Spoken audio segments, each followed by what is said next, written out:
Capítulo 6. Una llave poderosa para desarmar y desmenuzar el bronce.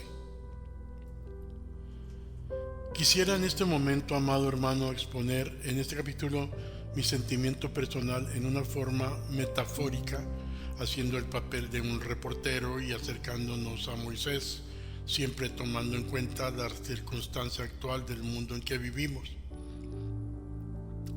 No es de dudarse, las palabras de los profetas actuales están dando, a pesar de la teología de la prosperidad que se está manejando en el mundo religioso.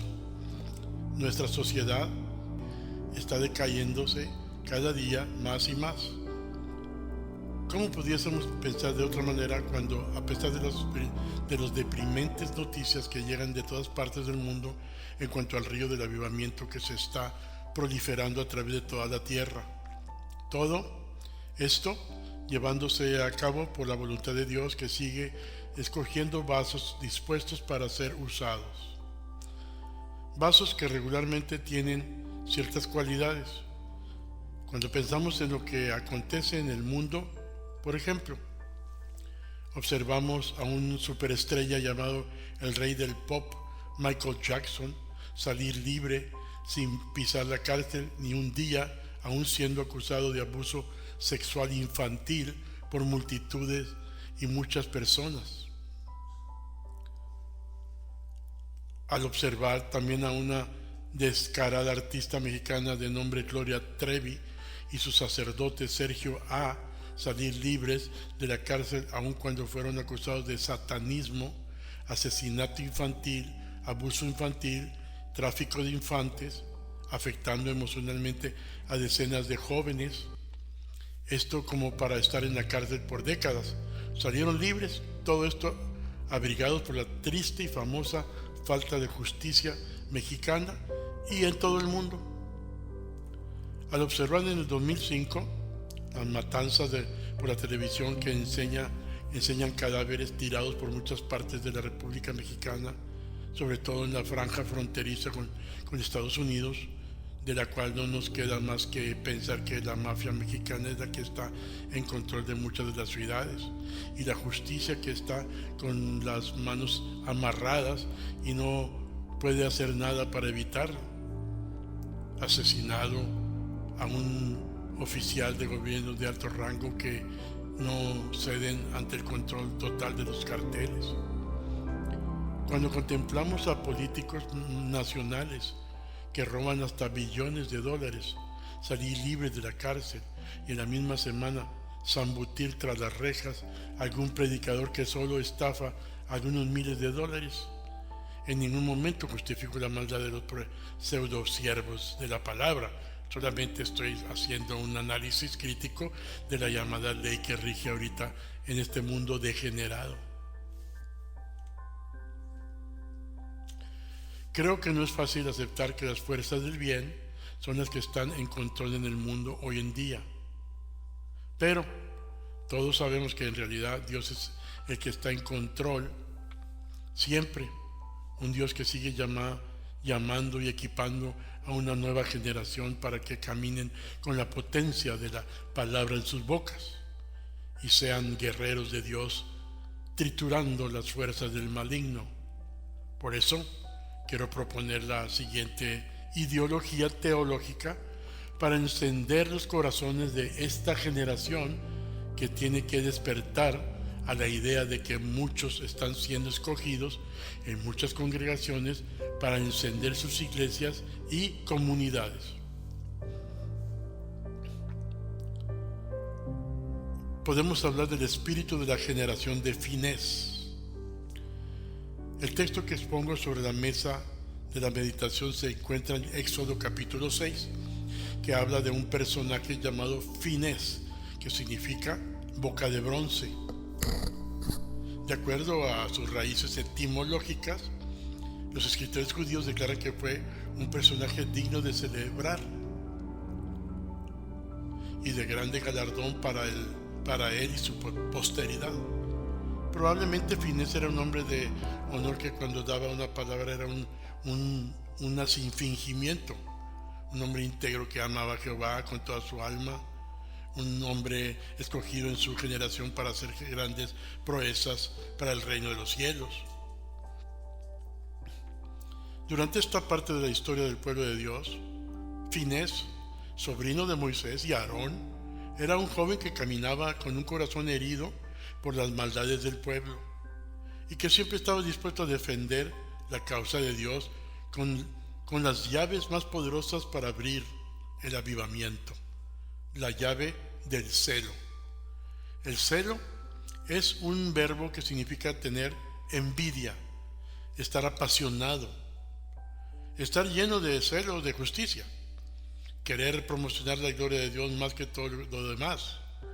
Los ancianos judíos creían que se obtenía el derecho de servir a Jehová mediante la calidad de celo que albergaba alguien en el corazón para con las cosas santas de Dios.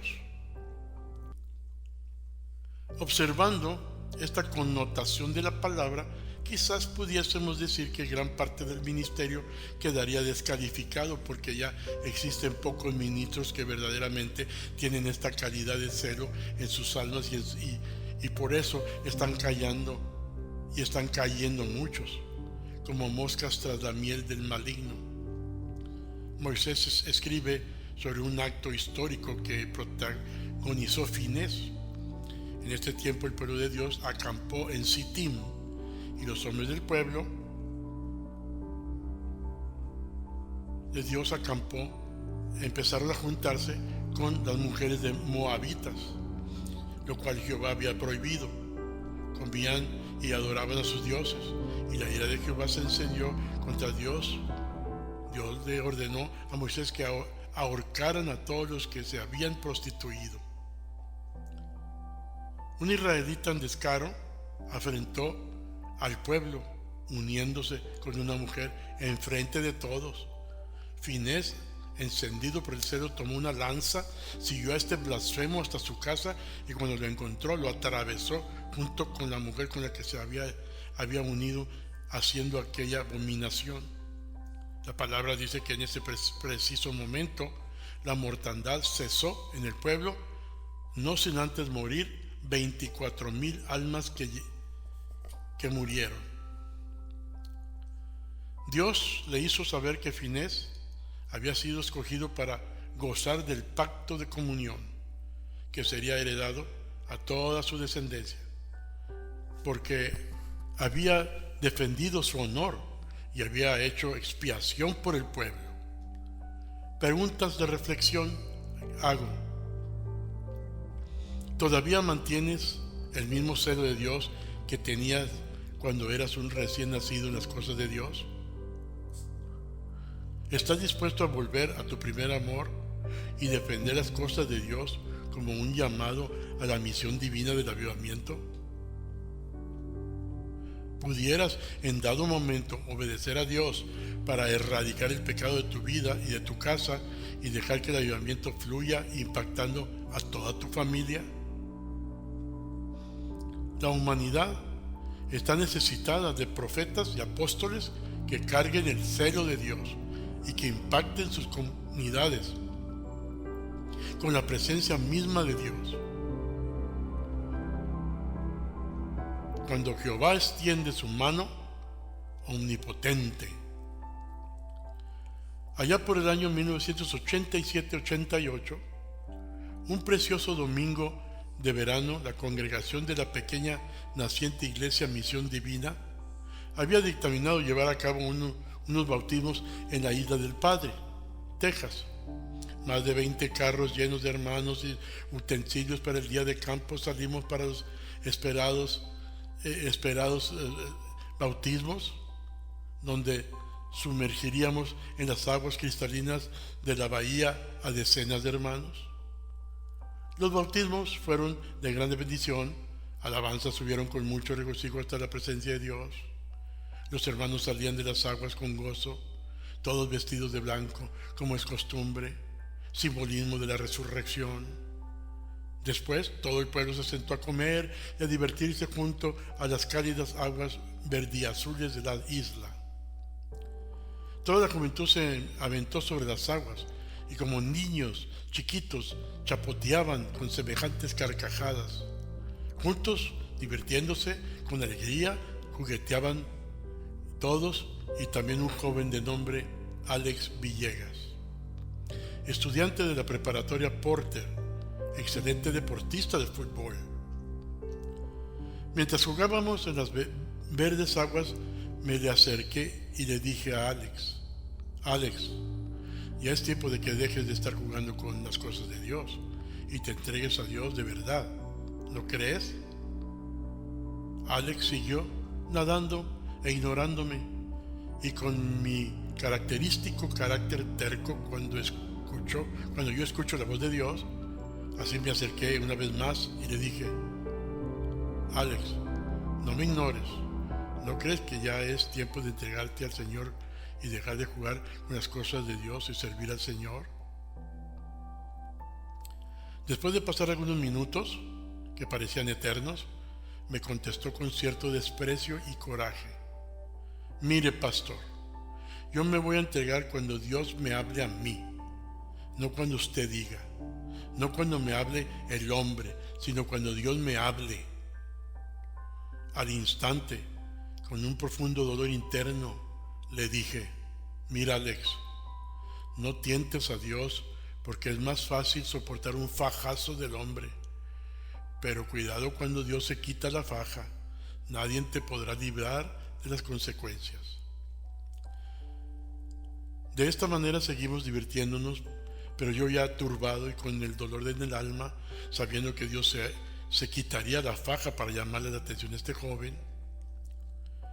Una tarde calurosa, un mes más adelante, con las nubes hermosas que adornaban el horizonte de ese mismo verano, solo se escuchaban los gritos de la gente que estaba en las gradas durante uno de los juegos de soccer, en el cual participaba con mucha elegancia y excelencia aquel joven Alex. Al llevar la pelota con gran agilidad, a la mitad del campo, repentinamente el joven cayó al piso sin oxígeno y pálido completamente.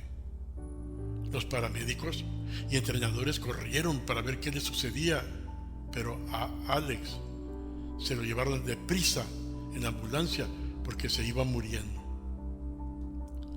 Desde ese día en adelante, por un promedio más o menos de 3 meses a 4 meses, todos los días se la pasó en el hospital y clínicas llevándole a cabo todo tipo de exámenes porque no sabían por qué la sangre de su cuerpo se le desaparecía de la noche a la mañana. Ningún médico pudo dar un dictamen de lo que sucedía a aquel joven. Lo internaron en clínicas de Matamoros, Tamaulipas, México, Monterrey y México Distrito Federal, pero nadie pudo ayudarlo, pues Dios ya se había quitado la faja. Después de mucho tiempo de toda clase de exámenes en Monterrey, Nuevo León, México, le ordenaron a sus padres que se lo trajeran a su hogar para pasar sus últimos días, también para ver la posibilidad de que si algo se pudiera hacer en Estados Unidos, que lo hicieran de emergencia. Durante los días que estuvo en Brownsville en su casa, una tarde, repentinamente, se agravó y se lo llevaron al regional áspero de la ciudad de Brownsville, Texas. Su madre, Amparo Zamudio, nos llamó por teléfono para que lo visitásemos en el hospital antes de que se lo llevaran para Galveston, Texas, a una institución de más cuidado intensivo. Llegamos al hospital, Juanita, mi esposa, y su servidor. Al llegar nos llevaron al pabellón de los convalecientes. Cuando llegamos a la cama donde estaba Alex, abrió sus ojos y sonrió un poco, y me acerqué a él y le dije, Alex, ahora sí estás listo para entregar tu vida a Jesús de una vez por todas, mijo. Alex me contestó, sí, pastor, quiero entregar mi vida a Dios, porque no creo que salga de esto vivo. Así oramos por él, por aquel joven, y como los 30 minutos observamos por una de las ventanas cómo los enfermeros lo transportaban a un helicóptero que lo esperaba y lo trasladó en la rampa para llevarlo rumbo a Galveston, Texas. En los pocos días que estuvo allí, una madrugada entró un doctor que lo examinó cuidadosamente y enseguida entraron algunas enfermeras. La hermana Zamudio, de su madre, les preguntó a las enfermeras por el nombre del doctor, a lo cual ellas le dijeron que no había ningún doctor en guardia en esa noche a esa hora, en esa ala del hospital. La hermana se gozó y pensó, y el ángel le susurró al oído que el ángel de Jehová había visitado a Alex.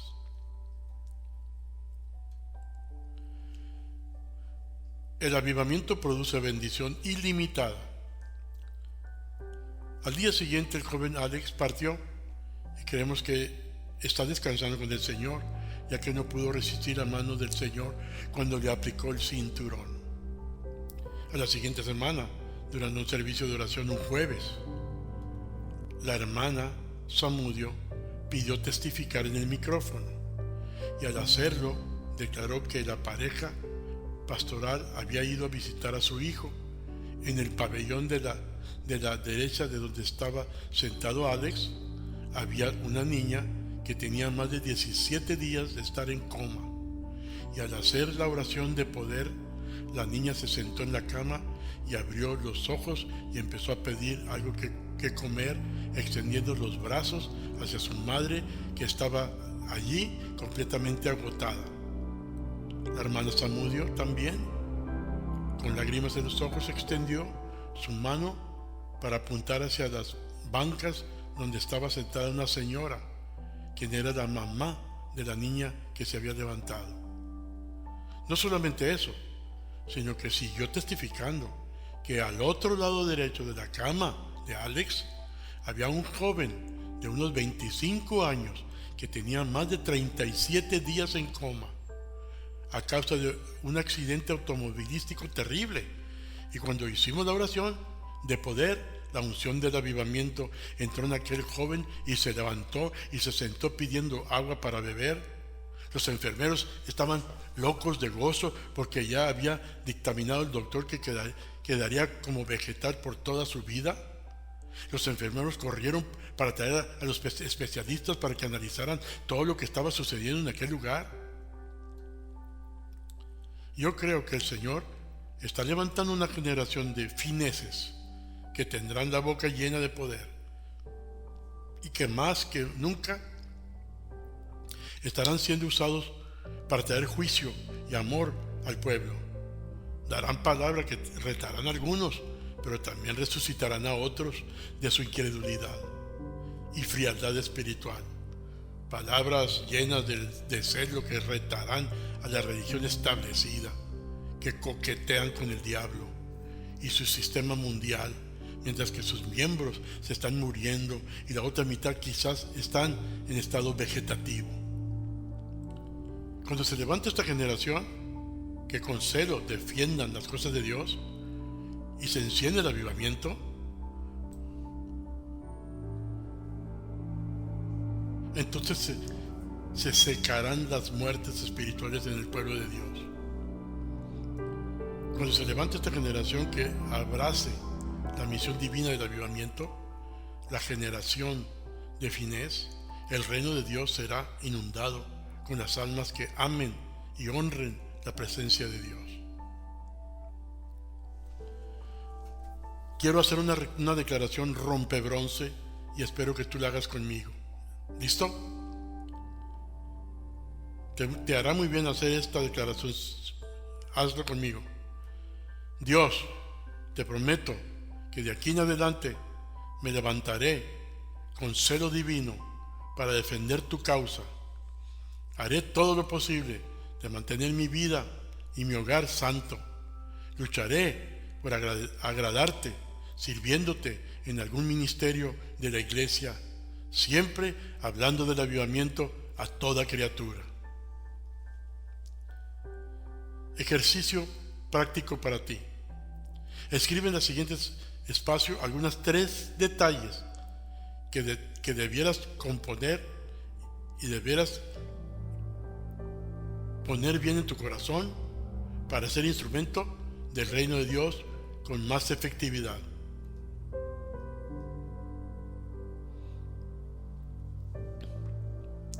Capítulo 7.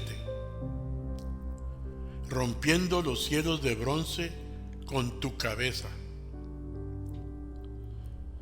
Hay un texto de la palabra que dice en Deuteronomio 28:23: y los cielos que están sobre tu cabeza serán de bronce, y la tierra que está debajo de ti de hierro. El anciano Moisés, quizás sentado en una roca en aquellas alturas desde el monte donde había recibido los mandamientos para el pueblo de Dios, poniendo la mano en su mejilla y clavando su mirada en el pueblo que estaba a las faldas del monte, como si pudiese ver el futuro del pueblo y también nuestro futuro al mismo tiempo, ya que todo es aplicativo a nuestra era también, dijo a Israel: creo que ustedes han entendido lo que nuestro Dios nos ha mandado obedecer, para que siempre caminemos en la bendición y así seamos un poderoso ejemplo a las demás naciones del mundo. Si ustedes obedecen todo lo escrito por el dedo de Dios, los cielos sobre sus cabezas destilarán grandiosa bendición. La lluvia tardía y temprana serán derramadas en sus territorios, y con gozo comerán el fruto de sus manos, y aún les llegará prosperidad por la abundancia que segarán. Sus familias no sufrirán escasez ni hambre. No serán la cola, sino serán la cabeza de todo lo que se atrevan a hacer. No serán deudores, sino que serán prestamistas de tanta abundancia que el Señor les dará, producto de los cielos abiertos en sus vidas. Pero os sugiero que tengáis cuidado, porque el enemigo de vuestras almas, Satanás, anda como león rugiente para ver quién deja la puerta abierta de su corazón y depositarle una semilla de desobediencia, para que tus cielos brillantes como espejo se tornen de metal y camines bajo la maldición, no gozando todas las bendiciones de Dios. Tienes que entender que Dios jamás busca contrariedad contigo. Simplemente es una maldición que te acarrearás tú mismo, desatendiendo la voz de Dios, como si lo que Él declara no tiene valor, o que no tienes la responsabilidad de escucharlo. Pero entiende que Dios jamás te está desechando. Tú eres el que te desechas. Tú eres el que desechas a Él primero, casi todo el tiempo. Pero lo bueno es que el Cordero de Dios es que Él siempre está con sus brazos abiertos esperándote. Puedo observar que en el futuro el pecado de desobediencia que más os hará caer, le dijo Moisés al pueblo, es la idolatría. Este pecado será lo que más te enfadará a Dios. Pero recuerda que la misma cabeza que te engaña para que desobedezcas a Dios y tus cielos se tornen de bronce es la misma cabeza que la puedes llenar de Dios y ser un obediente, y tus cielos destilarán la lluvia temprana y la lluvia tardía. Cuando la confusión turba la bendición. Según los comentaristas de antaño, dicen que aun cuando los cielos de Israel dejaban de derramar las lluvias, en otros territorios circunvecinos estaba derramándose a borbollones, tanto que ciudades eran inundadas y la pesca era un gran negocio. Esto enseña que algo en nuestro ser es lo que está deteniendo la bendición.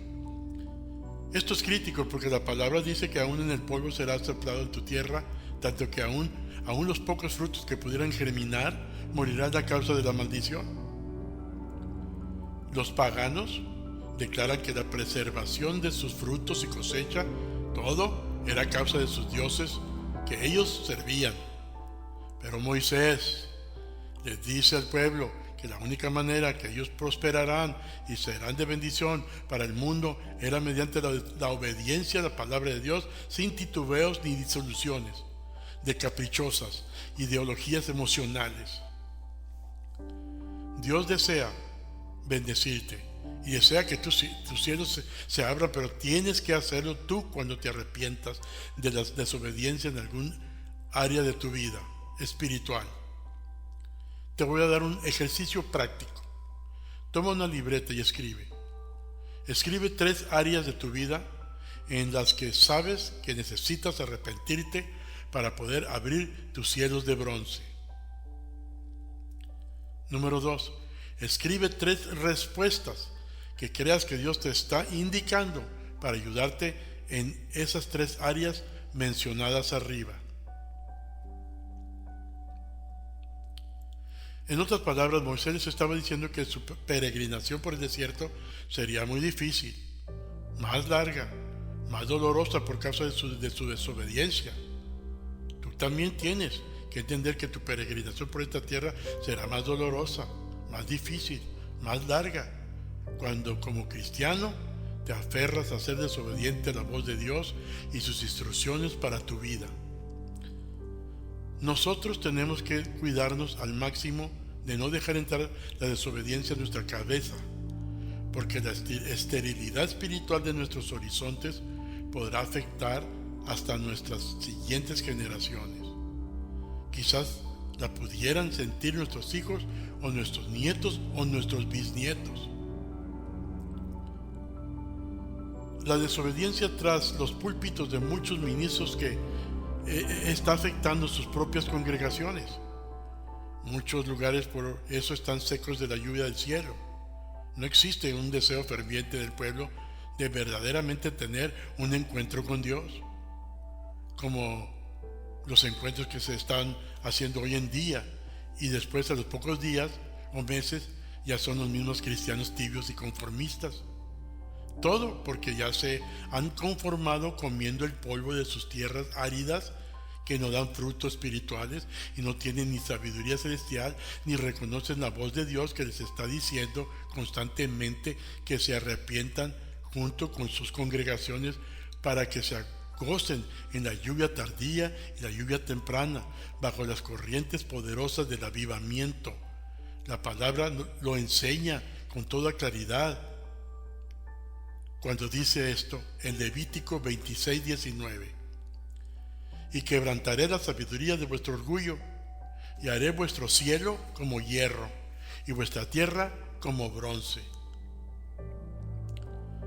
Observemos aquí que la razón por la cual se les tornó el cielo en bronce fue claramente su desobediencia, que les dio a luz el orgullo. Y la soberbia se manifiesta cuando el pueblo, dice la Escritura, se sienta a comer y se llena de todo lo que el Señor les da y después se olvidan de Dios, distrayéndose, aún sirviendo a otros dioses ajenos, y enfadan al Altísimo, el único Dios verdadero. Me encanta la versión bíblica Dios habla hoy, aunque no soy muy dado a las versiones modernas. Esta Biblia dice: allá arriba en el cielo te negará su lluvia, y aquí abajo en la tierra te negará su fruto.